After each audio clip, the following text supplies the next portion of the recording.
সেই ক্ষেত্রে মহিলারা যে অবদান রেখেছে বিগত 15-16 বছরের আন্দোলনে, 17 বছরের আন্দোলনে, অবদানকেও মূল্যায়ন করা হবে।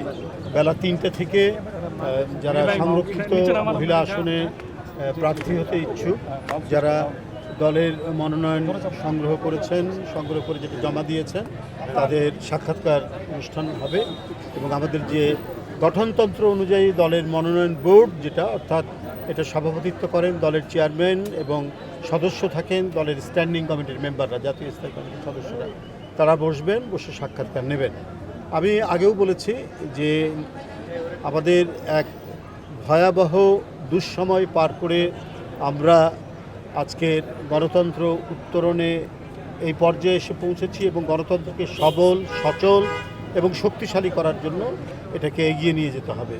সেই ক্ষেত্রে মহিলারা যে অবদান রেখেছে বিগত 15-16 বছরের আন্দোলনে, 17 বছরের আন্দোলনে, নিঃসন্দেহে তাদের সেই অবদানকেও মূল্যায়ন করা হবে। এবং সেই ক্ষেত্রে আপনারা জানেন যে অনেক মহিলা নেত্রী আমাদের, তাদের নামে মিথ্যা মামলা হয়েছে, তারা শর্টগানের গুলি খেয়েছে, তাদের বাড়িতে ভাঙচুর করা হয়েছে, তাদের সন্তানদেরকে ধরে নিয়ে যাওয়া হয়েছে শুধুমাত্র রাজনীতি করার কারণে এবং রাজনৈতিক আদর্শের কারণে। এই পৈশাচিক বিভীষিকা তো 16-17 বছর ধরেই চলেছে। তো আমার বিশ্বাস দল এই সমস্ত বিষয়গুলো বিবেচনা করবে। পাশাপাশি সংসদে কথা বলার জন্য এবং আইন প্রণয়নের ব্যাপারে যে জ্ঞান থাকা দরকার, যে শিক্ষা থাকা দরকার, এই সব বিষয়গুলোও এখানে বিবেচিত হবে বলে আমি মনে করি।